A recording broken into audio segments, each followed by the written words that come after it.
শেষ পর্যন্ত পদোন্নতি পেলেন সেই আলোচিত magistrate Sarwar Alam. Social media পোস্টে সুখবর দিলেন র্যাবের আলোচিত ম্যাজিস্ট্রেট মোহাম্মদ সারোয়ার আলম।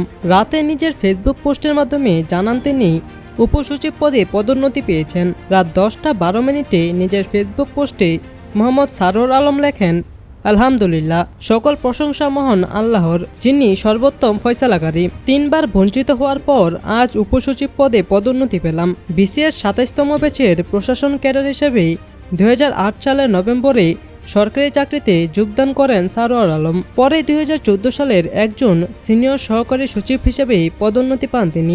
2021 সালের 7ই মার্চ প্রশাসনের 337 জন সিনিয়র সহকারী সচিবকে উপসচিব পদে পদোন্নতি দেয় সরকার। কিন্তু পদোন্নতি বঞ্চিত হন 27তম বিসিএস এর প্রশাসন ক্যাডারের আলোচিত এই কর্মকর্তা। পরদিন 8 মার্চ বিসিএস 27তম ব্যাচের এই কর্মকর্তা ফেসবুকে লেখেন, চাকরি জীবনে যেসব কর্মকর্তা কর্মচারী অন্যায় অনিয়মের বিরুদ্ধে লড়েছেন তাদের বেশিরভাগই চাকরি জীবনে পদে পদে বঞ্চিত ও নিগৃহীত হয়েছেন এবং এদেশে অন্যায়ের বিরুদ্ধে অবস্থান নেওয়াটাই অন্যায়। এমন স্ট্যাটাস দেওয়ার পর সারোয়ারকে বিচারের আওতায় আনে জনপ্রশাসন মন্ত্রণালয়।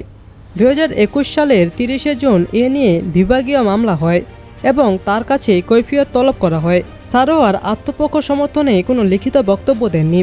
শেষ পর্যন্ত জনপ্রশাসন মন্ত্রণালয় তদন্ত শেষে 2022 সালের 6 মে তাকে তিরস্কারসূচক লঘুদণ্ড প্রদান করা হয়। বর্তমানে তিনি প্রবাসী কল্যাণ ও বৈদেশিক কর্মসংস্থান মন্ত্রণালয়ের সিনিয়র সহকারী সচিব হিসেবে কর্মরত আছেন।